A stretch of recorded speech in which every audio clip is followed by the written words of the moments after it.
And we're back. That was a good interview Royal did for us. Senator Marty Quinn is here. Marty, good to have you, buddy.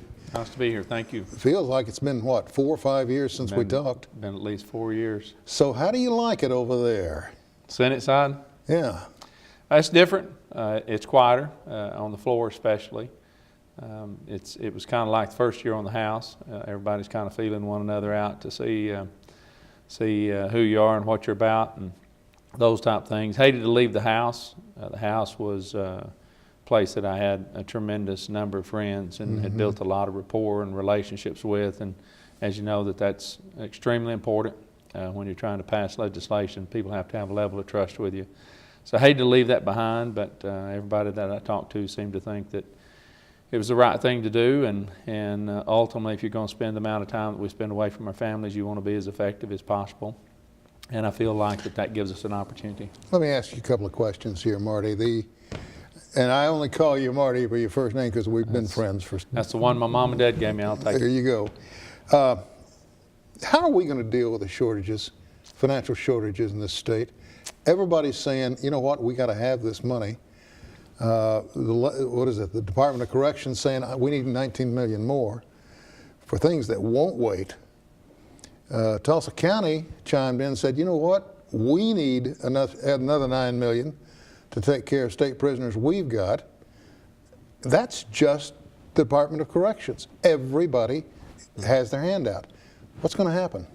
Well, first of all, you have to see what truly are legitimate needs, and there are legitimate core functions of government that I believe that are not being funded properly, and that's got to be a priority for us. The other side of that coin is that we appropriate about $7.1 billion. There's not a corporation in America, if they were spending $7.1 billion, that would not be able to find some type of savings. But that's only the part that we get to appropriate. We spend, depending on the estimates that you want to use, we spend in the neighborhood of about 18 to 20 billion, again, depending on the estimates that you want to listen to. That's a lot of money. There's places that we're going to have to look that we haven't. One of the things that I've said in recent conversations we've had is we've been going back to these agencies for the cuts, but we haven't went back to the giveaway programs and our tax credits, our tax incentives, and tax rebates. And well, excuse me for interrupting, but every state's going through this. Oklahoma's not alone in this. It's all over the country. And it seems like, we can't take from this agency to take care of that agency. That ain't going to work. That's a shell game. And everybody in the Senate knows that. But at the same time, here's education sitting over here. And the other thing that's going to save education is, we've got to support them. We've got to support the teachers. And God knows we've got to help the kids. Now this move is afoot to change the state constitution. Most people are saying, well, that's so we can get the 10 Commandments back, and it's not. There's more at stake here because there are several corporations that want to see us change the state constitution so they can push charter schools. I mean, the waters are getting murky here. Well, I think one of the things that you have to, if you've got honest people at the table, all options should be on the table. And one of the things that I think that ought to be on the table that we should look at is the number of school districts and the number of administrators that we have in the state. We've got about 530 school districts. We rank 10th in the nation in the number of districts and administrators that we have. That has to be on the table. What that means is that when you look at Arkansas, who has about 268 school districts, you look at Tennessee, who has 147, the Missouris, the Louisianas have 300 or so. That has to be something that we'll look at.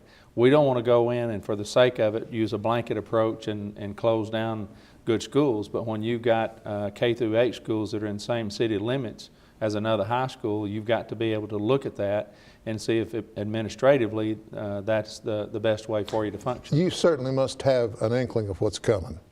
You've obviously done your homework. How many school districts do you think are going to be affected?